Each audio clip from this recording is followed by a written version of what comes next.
दोस्तों, डायनासोर हमारे लिए एक ऐसी कल्पना है जिसके बारे में हम चाहे कितना भी जान लें बहुत कम लगता है। और इस कल्पना को और ज्यादा हवा लगी 11 जून 1993 में, क्योंकि हमारी कल्पना को तूल देने वाले थे स्टीवन स्पिलबर्ग। इन्होंने हमारे सामने एक ऐसी फिल्म पेश की जिन्होंने हमारी कल्पना को और ज्यादा बढ़ावा दिया। शायद यही वजह थी कि वो फिल्म सुपर डुपर हिट हो गई।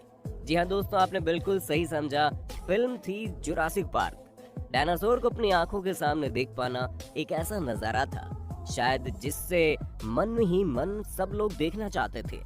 और इसी वजह से इस मूवी ने बॉक्स ऑफिस पर $1 बिलियन कमाने वाली फिल्मों के इतिहास में सबसे पुरानी मूवी बन गई। इस मूवी ने डायनासोर के अलग अलग फेज को दिखाया। फिल्म तो बहुत अच्छी थी, लेकिन इस मूवी ने हमारे और वैज्ञानिकों के लिए एक सवाल खड़ा कर दिया। और सवाल ये, क्या जुरासिक पार्क कभी रियल लाइफ में हो सकता है? डायनासोर जिन्हें हम इंसान के लिए खतरा माना जाता है, क्या कभी उन्हें हम रियल लाइफ में देख पाएंगे? क्या उनको पृथ्वी पर दोबारा जीवित किया जा सकता है? अब अगर इस सवाल का जवाब नहीं है तब तो ठीक है, पर अगर इस सवाल का जवाब हाँ है तो फिर से सवाल बनता है कि इसका असर हम इंसानों पर क्या पड़ेगा। आज की वीडियो में हम यही जानेंगे कि आने वाले कुछ समय में हम सच में अपने आसपास डायनासोर को घूमता हुआ देख पाएंगे। आगे ये वीडियो बहुत ही ज्यादा मजेदार होने वाली है, इसलिए वीडियो को 1 सेकंड के लिए भी मिस न करें। और वीडियो पसंद आए तो वीडियो को भी लाइक कर दें। चलिए बिना देर के वीडियो स्टार्ट करते हैं। अब ये डायनासोर पृथ्वी पर वापस आ पाएंगे या नहीं, इसको जानने से पहले ये जानना जरूरी है कि आखिर इन सब की शुरुआत कहाँ से हुई। दोस्तों, अभी से लगभग 3 बिलियन साल पहले हम सभी जानते हैं कि लाइफ की स्टार्टिंग हुई। हम सभी इस बात से वाकिफ है कि उस वक्त जिंदगी सिर्फ एक कोशिकीय थी। धीरे धीरे जैसे जैसे वक्त बदला वैसे ही सेल्स भी आगे बढ़े और विकसित हुए, और आगे जाकर बहुत सारे जानवरों में विकसित हुए। ऐसे ही करते करते जब वक्त के साथ जानवरों का साइज बढ़ता गया, तब 243 मिलियन साल पहले धरती पर प्रकट हुए हिस्ट्री के सबसे पहले डायनासोर। शुरुआत में जब डायनासोर ने पृथ्वी पर जन्म लिया था तब उनकी हाइट मात्र 3 फीट हुआ करती थी। भले ही हाइट इतनी कम रही हो, लेकिन डायनासोर ने अपना दबदबा ऐसा बनाया कि उन्होंने पूरी धरती पर राज किया। धीरे धीरे इस समय अपनी रफ्तार पकड़ता गया और 100 मिलियन सालों में धरती पर अलग अलग डायनासोर की प्रजातियों ने जन्म लिया। ये बात हम सभी ने फिल्मों में देखी है कि इन डायनासोर ने धरती पर जो कोहराम मचाया है, इसके साथ ही ना तो इन्होंने आसमान को छोड़ा ना पानी को। हर जगह डटकर अपने दुश्मनों का सामना किया। यही असली वजह थी कि इनसे उलझने की कोशिश कोई नहीं करता। उस वक्त नेचर में बिल्कुल बैलेंस बना हुआ था। उस वक्त में ना तो पौधे की कमी थी ना ही शिकार की। इस वजह से किसी भी जानवर को कभी कोई कमी नहीं हुई।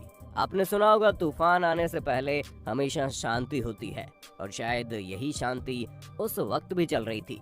उस वक्त ना तो ये डायनासोर जानते थे ना तो बेजुबान पक्षी कि आखिर उनके साथ होने वाला क्या है। इसलिए आज से लगभग 65 साल पहले अंतरिक्ष में एक सितारा पृथ्वी की सतह पर पहुंचा। आप यकीन नहीं करेंगे दोस्तों, इस सितारे की चमक इतनी ज्यादा थी कि जिस भी डायनासोर ने अपनी नजर उस पर डाली वो अंधा हो गया।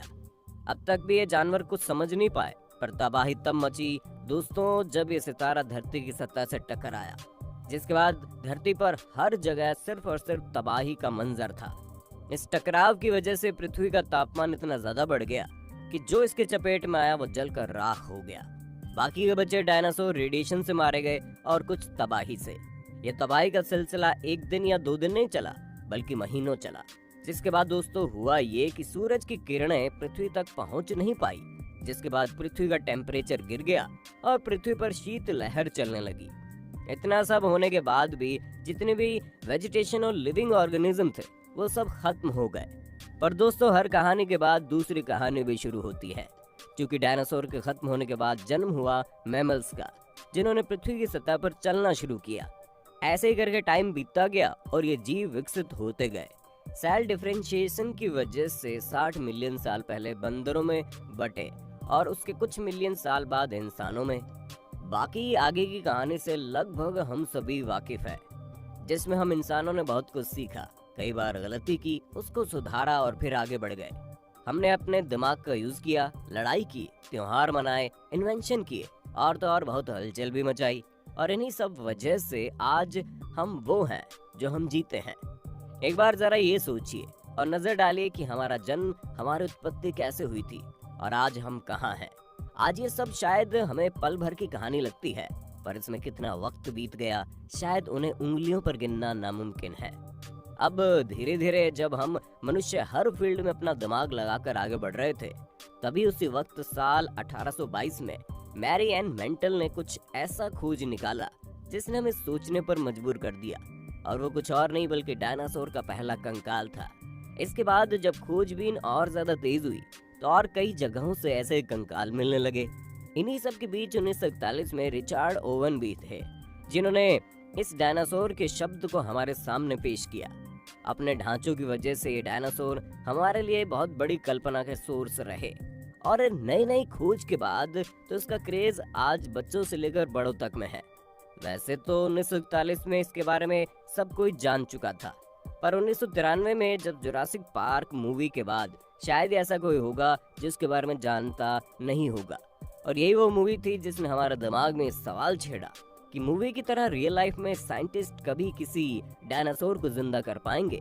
और इस सवाल का जवाब था हाँ। आपको जानकर हैरानी होगी, कई लोगों ने इस पर बहुत पैसा भी खर्च किया है। वैज्ञानिक अब तक रिसर्च पर रिसर्च किए जा रहे हैं ताकि उन्हें ऐसा कोई भी क्लू मिल जाए ताकि वो डायनासोर को जिंदा कर दें। पर इतनी कोशिशों और पैसे के बाद भी वैज्ञानिक असफल रहे, और इसका कारण था डीएनए। आज जो कंकाल हमें मिले हैं उसका इस्तेमाल सिर्फ उतना ही हो सकता है कि उसकी खाल बनाई जा सके और उसे डायनासोर के ऊपर चढ़ाया जा सके। वैज्ञानिकों के हिसाब से कंकाल न रहे तो चलेगा, लेकिन डीएनए का होना बड़ा जरूरी है। बहुत सालों पहले वैज्ञानिक यही खोजते रहे कि ये डीएनए उन्हें कहीं से कैसे भी मिल जाए। बहुत सारे वैज्ञानिकों ने फेक डीएनए बनाने की कोशिश भी की, पर ये हलवा तो है नहीं दोस्तों हम वैज्ञानिकों पर सवाल नहीं उठा रहे, पर जिस जीव को हमने देखा भी नहीं उनके डीएनए बनाना बिल्कुल भी आसान नहीं है।